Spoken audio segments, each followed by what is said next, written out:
Hello दोस्तों, आपके अपने चैनल टेट सॉल्यूशन में आपका स्वागत है। और दोस्तों, जैसा कि मैंने आपको पिछले वीडियो में बताया था, कुछ वैसा ही वैसा आपको कैबिनेट बैठक में निकल करके आई, वही सभी बातें और कुछ बातें जो कि आप जान चुके हैं और कुछ बातें जो कि अधिकारियों से बातचीत में पता चली, वो बातें आप नहीं जानते हैं। पिछले वीडियो में आपने बहुत सारा प्यार किया, बहुत लोगों ने कुछ नेगेटिव कमेंट भी की, कुछ लोगों ने पॉजिटिव कमेंट भी किया। तो हर मुद्दे पर हम लोग बात करने वाले हैं, ठीक है ना। अब उनका नेगेटिव कमेंट करने वाले का अपना अलग विचार है, और जो पॉजिटिव करने वाले जो बात को समझ रहे हैं उन्होंने पॉजिटिव कमेंट किया, जो बातों को नहीं समझ पा रहे हैं उन्होंने नेगेटिव कमेंट किया। तो उस पर हम लोगों को नहीं जाना है, जो वास्तविकता थी हमने उस पर बात किया था और वही आपको निकल करके आया। जो आपको सचिवालय अपडेट के बारे में हम लोग बात करने वाले हैं, 1,78,026 पदों की जो कैबिनेट की है वो आपको मुहर लग चुकी है, ये तो आप सभी जानते हैं। हम लोग बात करने वाले हैं सचिवालय अधिकारियों ने क्या कहा, इसके बारे में पूछा गया तो इसके बारे में हम लोग बात करने वाले हैं। जो कुछ लोग जानते भी होंगे और कुछ लोग नहीं भी जानते होंगे, उन्हें न्यूज़ मिला होगा, ठीक है। आगे हम लोग बात करने वाले हैं 6 से 8 के पदों को कैसे भरे जाएंगे, इसके बारे में हम लोग बात करने वाले हैं, ठीक है ना। यहाँ पर अधिकारियों ने 1 से 5 और बीएड के बारे में क्या कहा, इसके बारे में हम लोग बात करने वाले हैं, ठीक है ना। और अभ्यर्थियों का जो हाल है फिलहाल, वो आपको सांप छुछुंदर की कैसे हो गई है, इसके बारे में भी हम लोग बात करने वाले हैं, ठीक है ना। यहाँ पर आपको बात करने वाले हैं, क्या 1,78,026 में नियोजित शिक्षक भी शामिल होंगे या इससे बाहर शामिल होंगे, इसके बारे में भी हम लोग बात करने वाले हैं, जैसा कि अधिकारियों से बातचीत में आपको पता चला। आगे हम लोग बात करने वाले हैं यहाँ पर सिलेबस कब तक और एग्ज़ाम कब तक कराने जाने की बात है, उसके बारे में हम लोग बात करने वाले हैं। और बिहार, जो यहाँ पर बिहार जिला मुख्यालय में प्रदर्शन जो है जारी है, इसके बारे में हम बात करने वाले हैं। तो प्रदर्शन दोस्तों तो जारी है, प्रदर्शन चल रहा है, लेकिन ये अभी उतना पावरफुल प्रदर्शन नहीं है, क्योंकि इनमें सबका साथ नहीं मिल रहा है। इसमें ज़्यादा जो आपको नियोजित शिक्षक हैं वही भाग ले रहे हैं। तो आपको इसमें भाग लेना चाहिए, आपको अपने प्रिपरेशन पर भी खासा ध्यान देना चाहिए और इसमें भी आपको भाग लेना चाहिए। ये बातें आपको अच्छी तरह से समझ में आ रही होगी और आपको करनी चाहिए, प्रदर्शन भी करना चाहिए, क्योंकि आपका वो मांग है। शांतिपूर्ण तरीके से आप अपने मांग को उठाते रहिए, लेकिन आपको अपना प्रिपरेशन भी जारी रखना है। कारण इसका यह है कि सरकार है, सरकार के कान पर जूं भी नहीं रेंग रहे हैं। इन सभी प्रदर्शनों से, इन सभी मतलब अभ्यर्थियों के मुद्दे से जो सरकार चाह रही है वही करती जा रही है, तो इसलिए ये करना जरूरी है। तो चलिए हम लोग शुरू करते हैं कि सचिवालय अधिकारियों ने क्या कहा, आपको भी जानना जरूरी है।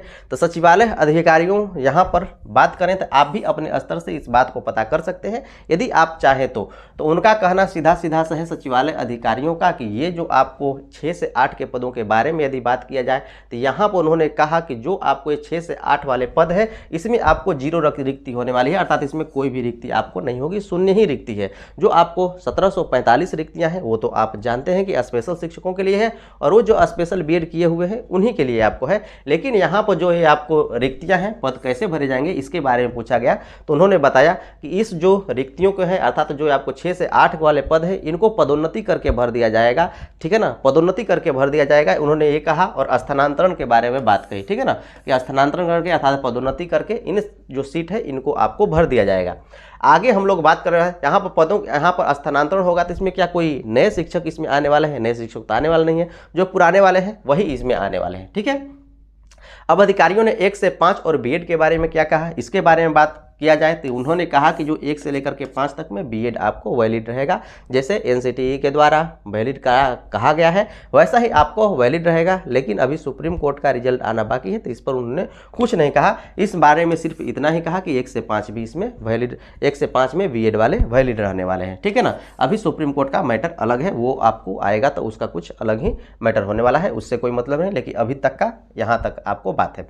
आगे हम लोग बात करने वाले हैं अभ्यर्थियों का जो है स्थिति सांप छुछुंदर की गति क्यों हो गई है। और यहाँ पर आपका बहुत बड़ा प्रश्न है कि क्या 1 लाख जो है यहाँ पर 78,026 में नियोजित शिक्षक भी शामिल होंगे, ठीक है ना, नियोजित शिक्षक भी शामिल होंगे। तो निश्चित तौर पर दोस्तों यहाँ पर जो आपको नियोजित शिक्षक हैं इसमें शामिल होने वाले हैं। जो परीक्षा में बैठेंगे वो आपको दोनों बैठेंगे, जो आपको यहाँ पर बात करें फ्रेशर के बारे में बात करें और नियोजित के बारे में बात करें तो नियोजित और फ्रेशर दोनों आपको बैठेंगे। और जब यहाँ पर नियोजित जो है उस परीक्षा को क्रैक कर पाएंगे तो उस स्थिति में डायरेक्ट रेगुलर शिक्षक बनेंगे। और जब यहाँ पर फ्रेशर के बारे में बात करें, ये जो आपको परीक्षा को यदि क्रैश करेंगे तो उनका मेरिट बनेगा और उस तरह से वो शिक्षक में शामिल होंगे, अर्थात यहाँ पर राज्यकर्मी का उनको दर्जा मिलेगा और इनको भी राज्यकर्मी का दर्जा मिलेगा। ये सिर्फ पास करेंगे और राज्यकर्मी का दर्जा मिलेगा, और फ्रेशर जो है इसे पास करेंगे तो उनका मेरिट बनेगा, उसके बाद उन्हें राज्यकर्मी वाले शिक्षक आप बनेंगे। अब यहाँ पे बात चलता है कि जो ये नियोजित है, ये जो नियोजित हैं ये पास करके जाएंगे। जैसा कि मैंने पिछले वीडियो में आपको बताया था कि जो ये नियोजित है ना, ये पास करके जाएंगे तो जो आपका ये 1,78,000 है इसी में शामिल होंगे। और जो नियोजित वाली शिक्षक की पदों जी फिलहाल जो पद है ये आपको खत्म हो रही है। नए तरीके का जो पद का सृजन है ना, उसी में सभी लोग जाने वाले हैं। इधर से ये जाएंगे तो इनका एक जो यहाँ से तो पद खत्म हो गया, तो उसको खत्म कर देगी सरकार, सदा के लिए, हमेशा के लिए खत्म कर देगी, और ये जाकर के शामिल हो जाएंगे इसमें। बात समझिएगा, ये जो है इसमें जाकर के शामिल होंगे। और जो यहाँ पर फ्रेशर के बारे में बात करें, जो नए शिक्षक अभ्यर्थी हैं, जिन्हों जो नियोजित नहीं है अर्थात पहले से शिक्षक नहीं है, वो भी आकर के इसी में आने वाले हैं। वो भी क्या होंगे, इसी में आएंगे। यही सबसे बड़ी समस्या है। इनको अलग से, इनको डायरेक्ट उसी में शामिल कर देना चाहिए था। इन्हें राज्यकर्मी का दर्जा, आप परीक्षा ही ले रहे हैं, ठीक है, परीक्षा लेकर के डायरेक्ट राज्यकर्मी का दर्जा दे दीजिए, लेकिन नहीं, उनको इसी में आपको शामिल किया जाएगा। और यही सबसे बड़ी समस्या होने वाली है। और इसी बात को आप समझ नहीं पा रहे हैं। बहुत सारे लोग इस पर नेगेटिव कमेंट कर रहे हैं, बहुत सारे लोग इस बात को समझ रहे हैं तो उन्होंने पॉजिटिव कमेंट किया। तो जो आपको अधिकारियों से पता चला, सीधा सीधा यही पता कि जो आपको यहाँ पर 1,78,026 जो पद हैं उसमें ये भी आकर के शामिल होने वाले हैं। इसमें आपको कोई दो राय नहीं होने वाली है। और यहाँ पर उसके सरकार के बारे में बात किया जाए कि जो भी आपको यहाँ पर बैठक में हुई, तो इसमें भी आपको कोई अलग से नहीं कहा गया है, सभी यहीं पर आपको यही पद हैं। ये भी बात आपको ध्यान देने वाली है।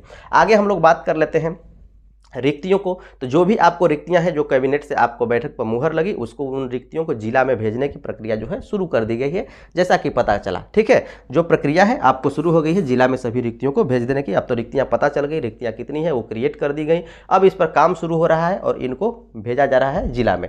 हम लोग बात कर लेते हैं सिलेबस के बारे में। सिलेबस कब तक कहा गया कि इस सप्ताह में आपको सिलेबस आ जाएंगे, अर्थात कहने का अर्थ है कि 7-8 दिन के अंदर आपको सिलेबस आ जाने वाले हैं। और एग्जाम के बारे में बात करें तो वही एग्जाम आपको लास्ट अगस्त तक हो जाने वाला है। उससे पहले आपको एग्जाम हो जाने की संभावना है, अगस्त से पहले आपको एग्जाम हो जाने की संभावना है, ऐसा इनका कहना है। बाकी क्या होगा इसके बारे में तो हम नहीं बता सकते। और जिला मुख्यालय में आप प्रदर्शन के बारे में तो जान ही गए कि प्रदर्शन दोस्तों जारी है।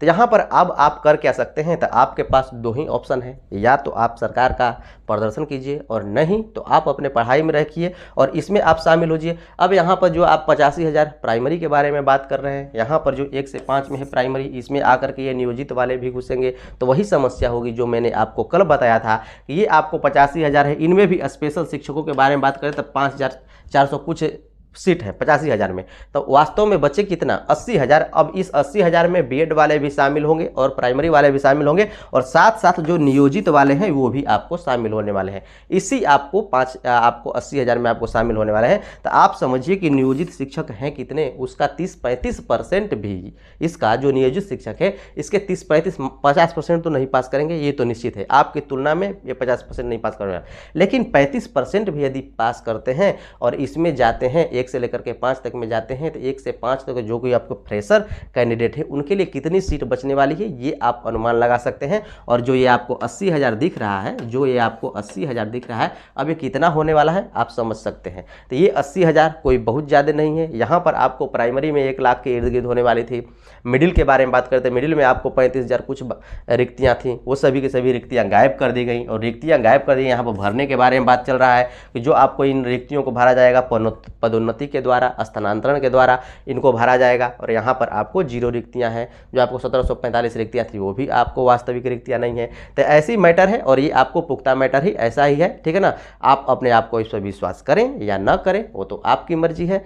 नहीं विश्वास करेंगे तो कुछ उल्टा सुल्टा कमेंट करेंगे, ठीक है ना। और कुछ लोग जो विश्वास करते हैं तो वो जानते हैं इस बात को कि क्या होने वाला है। आप अब कर क्या सकते हैं, आप इस प्रदर्शन में हिस्सा ले सकते हैं, ठीक है ना। इसको आप पुरजोर तरीके से, शांति तरीके से आप आवाज़ उठा सकते हैं कि सरकार इस मतलब कि सिस्टम को बदले, कुछ इसमें फेरबदल करे। और नहीं तो कुछ अभ्यर्थी कोर्ट का दरवाज़ा खटखटाने के लिए तो हैं ही तैयार, बार बार कर रहे हैं कि हम लोग कोर्ट जाएंगे, ठीक है ना। और यहाँ पर पुराने शिक्षक वो भी आपको कोर्ट जाने के बारे में बात कर रहे हैं। पुराने शिक्षक का मांग है कि जैसे दिल्ली के तर्ज पर उन्हें ट्रेनिंग दिया गया, वैसी प्रक्रिया आप कर सकते हैं, वैसी ट्रेनिंग आप दे सकते हैं और उन्हें राज्यकर्मी का दर्जा दे सकते हैं, रेगुलर शिक्षक बना सकते हैं। तो यही सभी मैटर हैं और ये सभी मैटर तो आप जानते ही हैं। मैं आशा करता हूं कि दोस्तों आज का सेशन आपको अच्छा लगा होगा और ये सभी के सभी आपको निश्चित है कि यही सभी आपको क्रियाएं होने वाली हैं। और यहाँ पर जो है सांप छुछुंदर वाली हम दशा के बारे में बात कर रहे हैं। तो अभ्यर्थियों को जो स्थिति है सांप छुछुंदर करने का अर्थ ये होता है कि सांप जब छुछुंदर के सामने जाता है तो उसे भूख के चलते ही अपने आहार के सामने जाता है। और छुछुंदर यदि वो छुछुंदर को खाता है तो वो अंधा हो जाएगा, नहीं खाता है तो वो भूखे मरेगा। वैसे ही स्थिति आपको यहाँ हो गई है। ये जो अभ्यर्थी हैं इसमें भाग लें या न लें, प्रदर्शन करें या केस करें, मतलब इतनी सालों के बाद बहाली आए फिर भी इसमें इतनी ही आपको समस्या होने वाली है, इतनी सारी जटिलता पैदा कर दी गई है कि मतलब उन्हें समझ में नहीं आ रहा है कि इसका हम लोग बहिष्कार करें या फिर इसका हम लोग सत्कार करें। कहने का अर्थ है इसे हम लोग स्वीकार कर लें और इस एग्ज़ाम को करें और इसमें हम लोग शामिल हों। तो यही सबसे बड़ी समस्या है और अभ्यर्थियों का जो कि सांप छुछुंदर सी गति हो गई है। तो मैं आशा करता हूं कि दोस्तों आज का सेशन आप लोगों को बहुत बेहतर लगा होगा। यदि बेहतर लगा है तो लाइक से सब्सक्राइब जरूर कर दीजिएगा और इस तरह से इस चैनल में बने रहिएगा। और दोस्तों यदि मैथ्स, रीजनिंग और पेडागोजी पढ़ना चाहते हैं तो इस चैनल पर आप बिल्कुल फ्री पढ़ सकते हैं। उसका एक बिहार जो है आपका यहाँ पर बीपीएससी टीचर के लिए प्लेलिस्ट बना हुआ है, उस प्लेलिस्ट में जाकर के आप बेसिक से सभी क्लास को अटेंड कर सकते हैं, देख सकते हैं, जो कि आप लोगों के लिए काफ़ी महत्वपूर्ण रहने वाला है और काफ़ी बेनिफिशियल आपके लिए रहेगा। तो जरूर आप देखिएगा क्योंकि मैथ और रीजनिंग निश्चित है कि आपको प्रश्न पूछे ही जाने वाले हैं। ठीक है, तो जरूर आप देख लीजिएगा। चलिए हम लोग मिलते हैं नेक्स्ट इंटरेस्टिंग वीडियो में। आज के लिए इतना ही। देखने के लिए धन्यवाद।